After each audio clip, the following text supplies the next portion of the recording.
I finally learned what Vietnam was all about, why Vietnam was going on.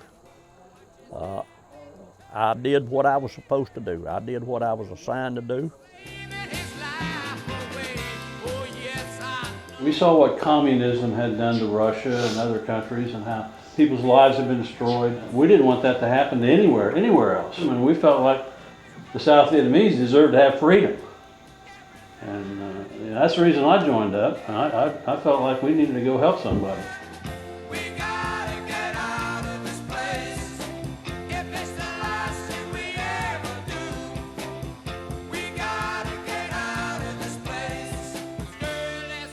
To set the stage concerning Vietnam, if we go back to the 1890s, Ho Chi Minh was born. By 1930, he formed the Communist Party.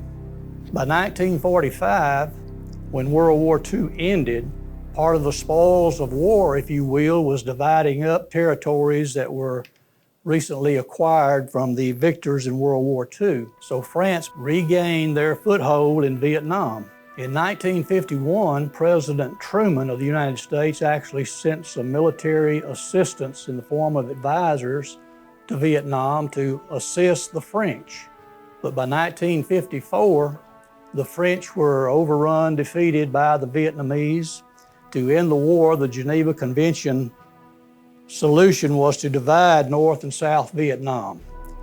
Ho Chi Minh was pretty well in the northern part of Vietnam, and by 1959, as a communist, he declared war on South Vietnam. He wanted them to be communist. He wanted the entire country of Vietnam, North and South, to be communist. By 1961, the U.S. was sending more military advisors to Vietnam to assist the South Vietnamese in their struggles against the Northern aggression at that time.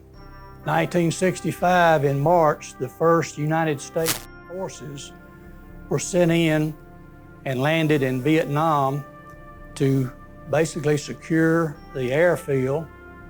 And the United States continually built up forces in Vietnam and stayed there from 65 until the last combat troops were withdrawn in 1973. In 1975, Saigon fell, and most people will say that was the end of the Vietnam War. So that sets the stage of where we are at this time. Did you know anything about Vietnam prior to entering the military?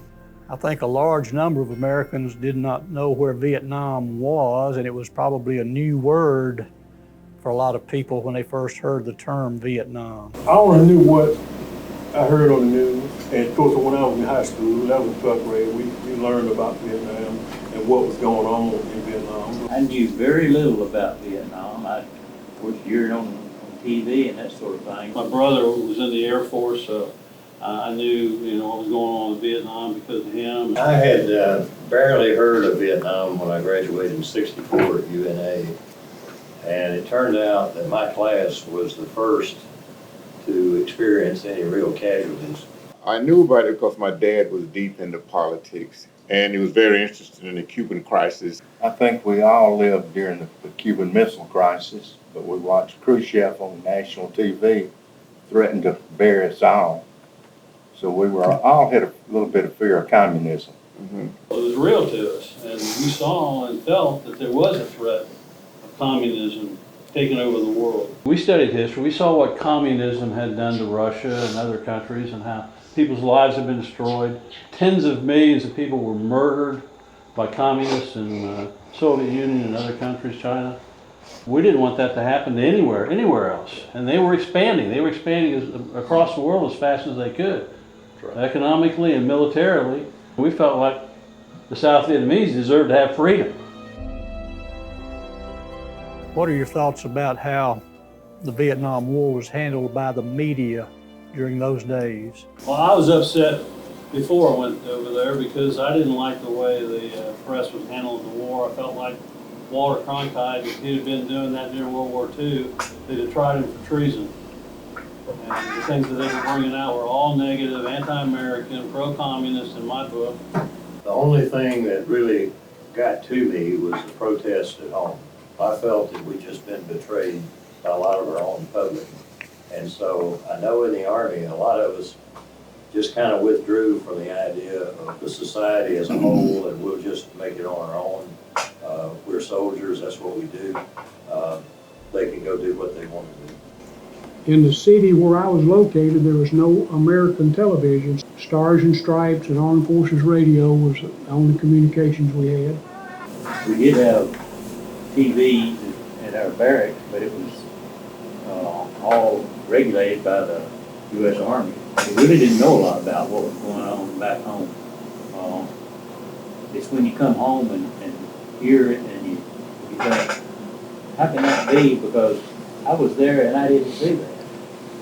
I would like to say this in defense of the news media. They do what they are supposed to do, and that is report what they decide to report. But responsibility comes upon the citizens to educate themselves and decide what the facts are, what you're going to believe, and what you're going to obtain to. If you don't have the freedom of information, the freedom of press, and don't get mad at when I say this, we'll become like a dictatorial country. So I'm not that mean about them. I don't always agree with them, but you said we respect our right to do that. Did your feelings or opinions change? Do you have any regrets about your service in Vietnam? Well, I'll answer like this: duty, honor, country. I felt that mission accomplished. I felt that I made a difference over there. I grew up a lot over there. It's something that we had to do. It's something that we felt obligated to do because it was what our government asked us to do. My feelings changed considerably.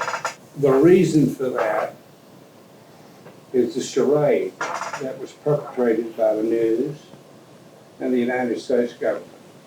China wanted Vietnam, Russia wanted Vietnam, we wanted Vietnam.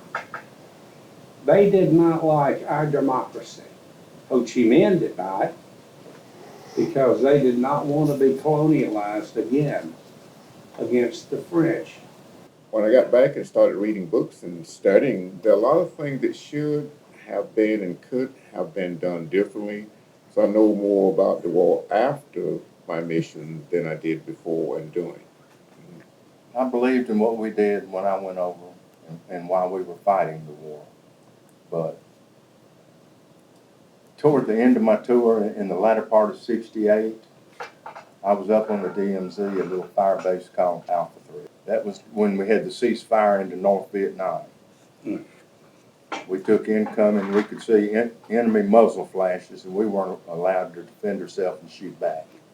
And I think some of my thoughts on the war started to change at that point in time. We could have won it. Rules of engagement are not a way to win a war. Our forefathers, World War II, didn't fight under rules of engagement.